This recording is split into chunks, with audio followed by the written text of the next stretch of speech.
Frida, whatever. Not a great writer, but really good stories. A lot of my stuff, Grisham, probably. I don't mean to demean John, but not let's say not a great stylist, but good stories. Vanity Fair 2014 Yeah. wrote about you that rumors are that success has mellowed you some, and Really? that you no longer are so insistent and demanding. Their words. Your thoughts? Rumors. I don't even know what that means. I don't know who they spoke to. You think you've mellowed? Yeah, probably a bit, but I think I'm better as a writer and a thinker than I've ever been. I think the last couple of years, a lot of the books are, I think, the best I've done, commercial books. The autobiography made me a better writer for sure, because I didn't want to mess it up. So I really paid attention to the sentences, which I hadn't been doing as much of. That's important. That's useful. Well, it's interesting you say that. Another quote that I know you've referred to before: "Perfection is the enemy of progress." Oh, yeah. Your view of that and how it applies to you? It just gets in the way of stuff. It's just, these people that, I've been working on it for 9 years. Oh, just do it. Just send it in, blah, blah, blah, blah. Does it get to a point where you just recognize it is... This is good, let's do something else. Yeah, time to for move sure. on. Yeah. No, but the perfect stuff, you get in Hollywood, and it drives me crazy. I'll sit in these meetings on a Zoom call where they're torturing the screenwriter. And, he'll be 20 people in the meeting, and they're all these little footnotes, which should be footnotes, but they all think they're important. And it's just like, no, that's getting in the way. This process is taking 5 times longer than it should. It's taking, and the lawyers and it's insane. The Hollywood process is totally insane. It needs to be blown up. It makes no sense.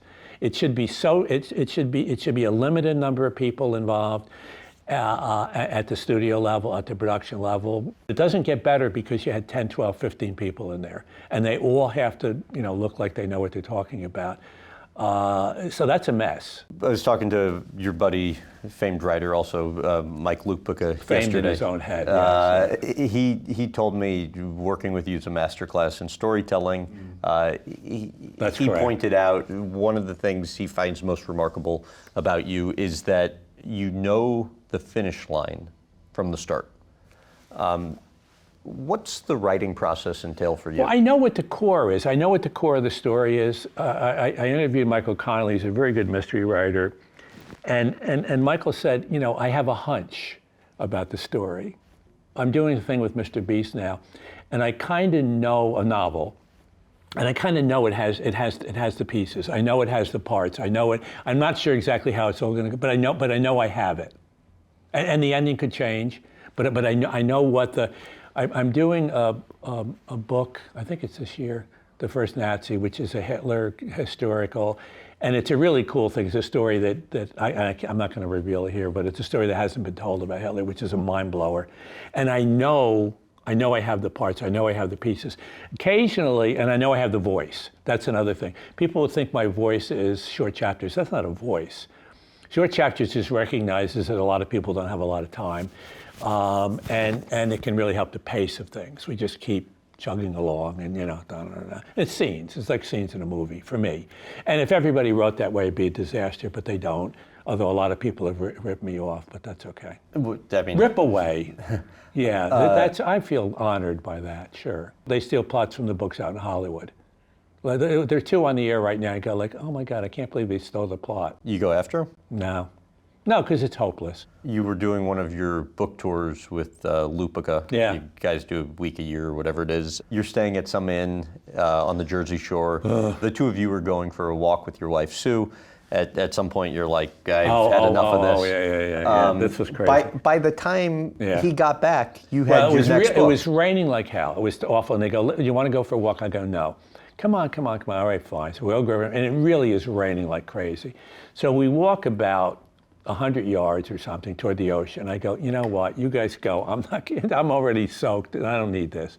So I'm walking back toward the little inn that we're in. And there's a road, and there's this little old guy and a bicycle. He's riding into the wind, whatever. And one word popped into my brain, and I went back into the hotel and wrote a 5-page outline of another novel, which Mike and I have since finished. And it's but he coming out came when? back It's coming out next year, I think.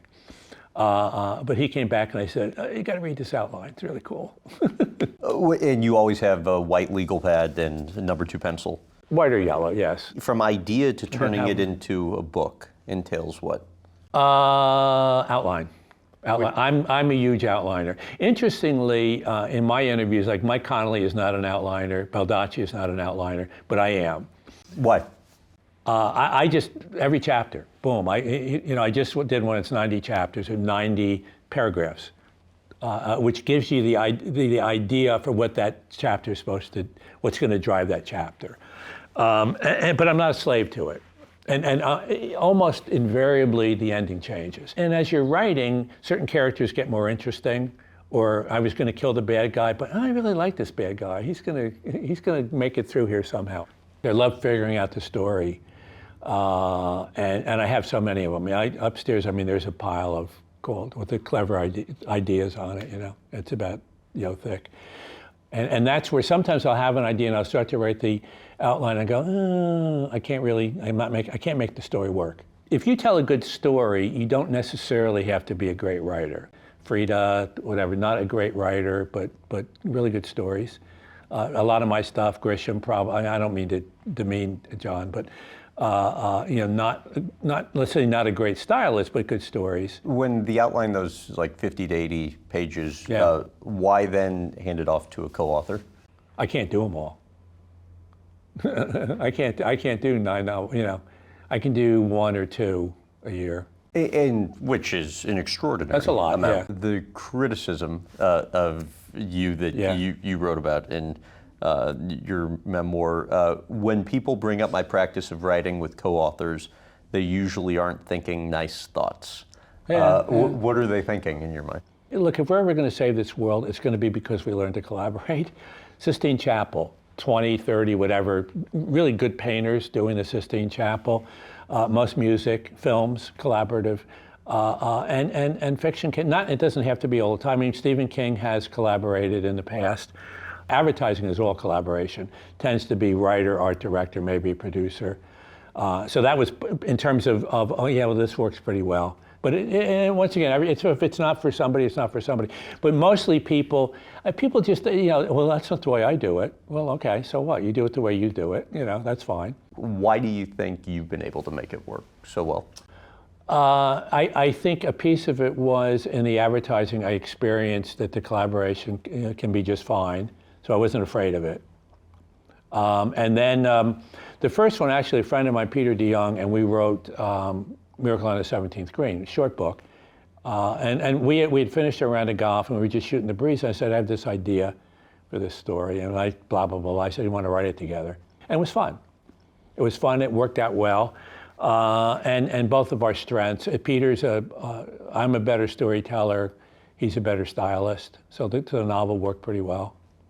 And I only work with people who, when I did the book shots, which were these novellas, and that was insanity. Why? Because we're doing like 3 a month, and that was just, I had to go out and find, this is once again in terms of problem solving, I had to find a bunch of writers in a hurry. And so one of the things I did is, there are books that come out every year, best short stories, mystery short stories of the year, and I would just start reading them. And I would find these guys that I thought, men and women, who just wrote good scenes. And then I would just call them up. I'll call him over the phone. Hi, it's James Patterson. Yeah, right, sure. No, for real. I just read your story, blah, blah, blah, blah. Would you be interested in working on a novella with me? I'll send you an outline if you are. And you can improve on the outline, et cetera, et cetera, et cetera. So, and that's how, we just did that, boom.